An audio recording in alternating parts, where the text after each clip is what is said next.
I'll put that box aside and unbox the S8 Plus instead. So as you can see, we have a beautiful box. Let's slowly unravel it and observe that gorgeous frontal display of the S8 Plus.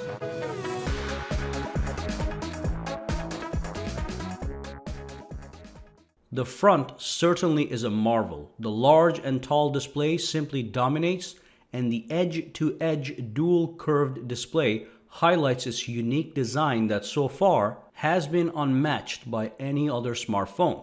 Now let me put the phone aside for a second and take a look at what's inside the box. So of course we have some user manuals, and we have two adapters, one of which is a USB Type-C to micro USB converter in case you need some backwards compatibility. And the other one is a USB Type-C to a regular USB converter in case you want to either connect a USB flash drive to your S8 or to even connect an iPhone for transfer purposes. And of course we have the adaptive fast charging wall adapter and a cable to go with it. Now this charger allows you to fast charge your phone from 0 to 100 in as little as 1.5 hours, maybe give or take 10 minutes. And finally, of course, we have the AKG tuned earphones that are going to deliver some high fidelity sound to your ears. So that's what's in the box, and I'm glad accessories are all in black color. So now let's move on to the prize, the S8 Plus. Alright, so let's look around the phone really quick, do a quick tour of the device physically, and then we will actually power the device on and perform a first time setup. Now as you can see on the back in the middle, you've got the 12 megapixel dual pixel camera, which is the same camera that you're going to find on the S7, plus some software enhancements to get even better results. Right next to it, you're going to get the fingerprint sensor. As you know, we don't have a fingerprint sensor on the front of the phone, so they moved it to the back over here, right next to the camera. And over here, we have the LED flash on the top, the circular one. And this one actually is the heart rate sensor that basically has been coming with just about all the Galaxy phones from the beginning of time. For those of you who do not know, you can use this sensor to check your heart rate, check your stress levels, and also check your oxygen levels just by putting the finger on top of it and using the application. And then you just have to use the app that comes with the phone, and that's going to deliver you the results one by one. And of course, when you flip the phone over, nothing on the front really except for that large and tall screen. No home button. We have a bunch of sensors on the top, including the camera, the front-facing camera.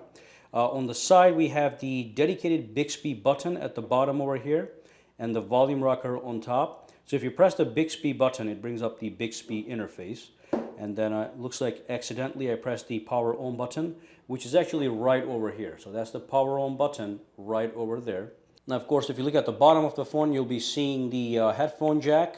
In the middle, you've got the USB Type-C connector, and of course, right next to that, you have the speakers that come with the Samsung Galaxy S8. It only comes with a single speaker. It is not stereo speakers. If you flip over and look at the top, you'll see that we have the SIM card tray that also takes in the micro SD card expansion. So you have a dual tray, which takes the SIM card and the micro SD card in the same interface. And real quick on the front, just so you guys know, on the top we actually have 5 different pieces of things going on here. The middle one here is the earpiece. Then you've got the front-facing camera, and then you've got the iris scanner. Over here we have proximity sensors, 2 of them, and also one iris detection LED, which can detect your iris even if you're trying to unlock your phone at night time. So that's why they put an iris detection LED right over here.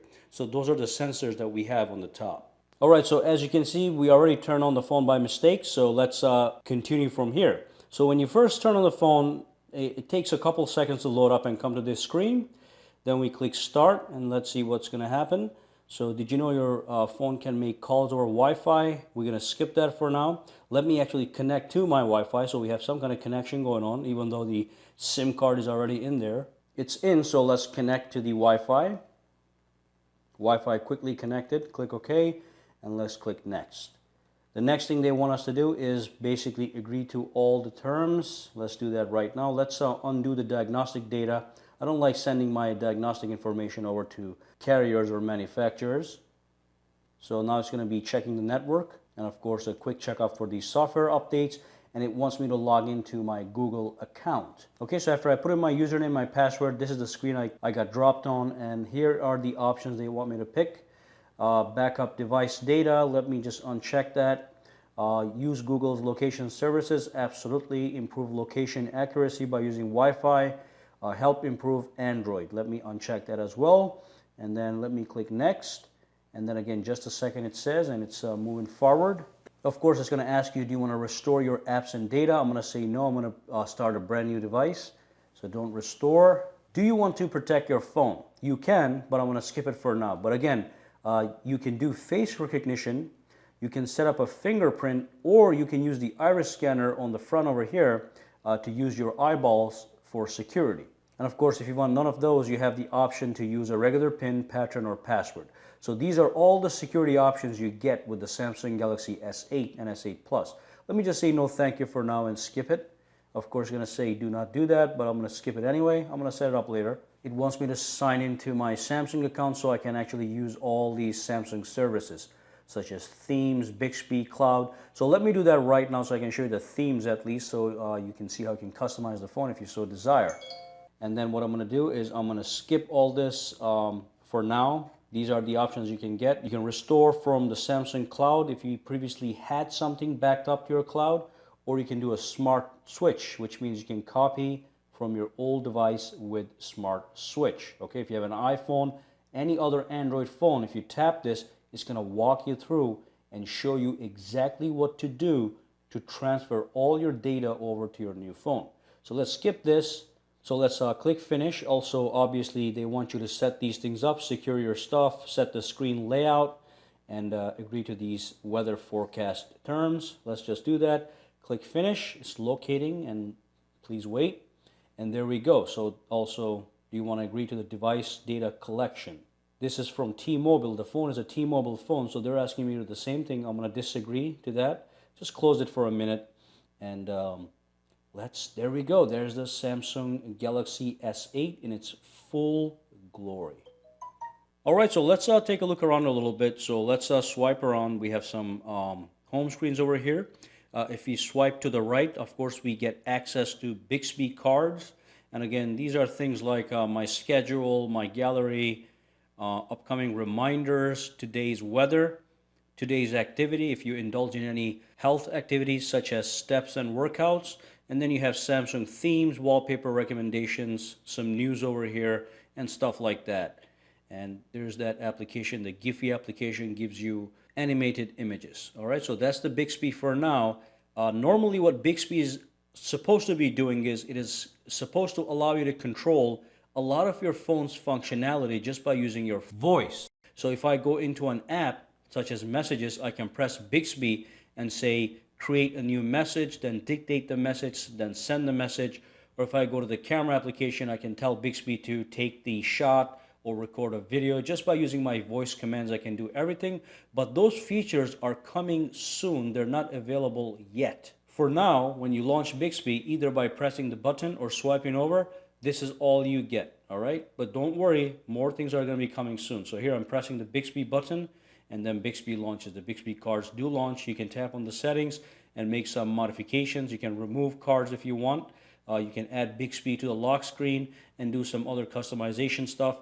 Let's see what else we have. If you press and hold on the screen, you can go to the wallpapers and themes, widgets, and home screen settings. So let's go to wallpapers and themes. Takes you to Samsung Store.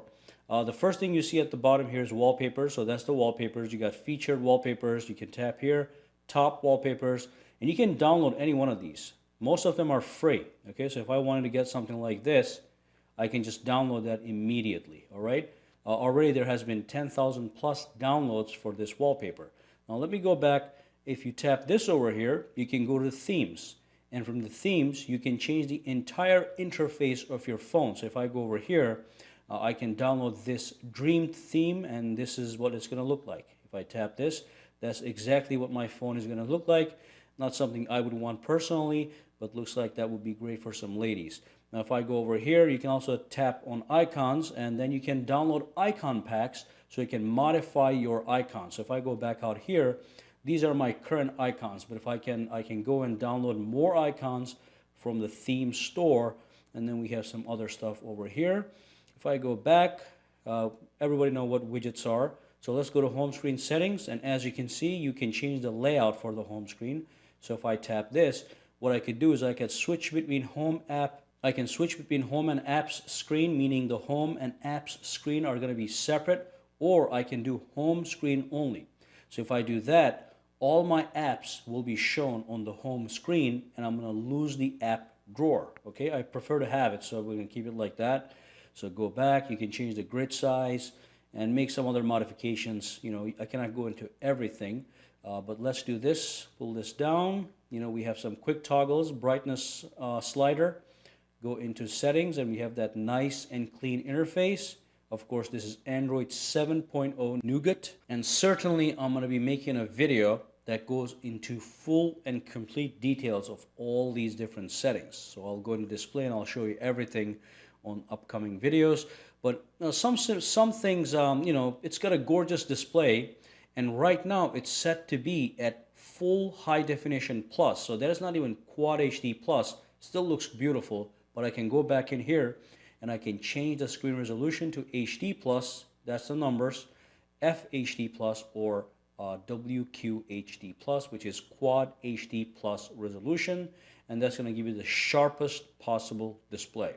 But as I'm looking at the screen right now, it still looks sharp and gorgeous. It is the Super AMOLED display with the latest technologies.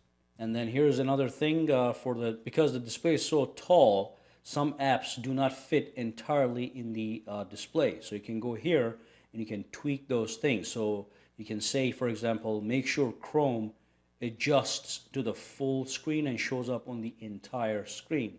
So things like this, I'll be going into more detail when I make the video that goes into the full depth of all the settings and tips and tricks for the Samsung Galaxy S8. But that's basically it, guys. I mean, it's not that different than a Samsung Galaxy S7 Edge or even a Note 5 that has a Nougat update. Basically, the interface is the same. The only new thing that we have is the Bixby. And of course, we've got the gorgeous screen. We've got the lack of any physical home buttons. Meanwhile, these keys here can be modified. So right now, this button over here is designed to do multitasking and also act as the recents function. So if I tap this, it brings up the you know, all the applications running in the background. I can activate multitasking from here. That's the home button, that's the back button, but I can actually switch these around as I desire if I go into the settings, if I go into the display, if I scroll down, and if I go to navigation bar. So that's called the navigation bar. If I tap this, I can actually modify the button layout. So if I tap this, I can go like that. Now the back key is here, the recents key is over here. Okay, let's keep it like that for now. Looks like I can change the background color as well. Not too bad. Let's keep it like that. And you can also unlock with home button. So what happens is if you have a pin or anything like that set up, if you enable this and if you press and hold the home button over here, it's going to take you straight to the lock screen, and you can put in your pin instead of using your iris scanner or fingerprint scanner. Not too bad. All right, that's it, guys. Thank you for watching this video. Make sure to subscribe to Saki Tech. There's going to be a lot more S8 coverage on the channel. And of course, give this video a thumbs up if you love the Samsung Galaxy S8 or the S8 Plus. I'm going to see you guys in the next video. Have a fantastic day.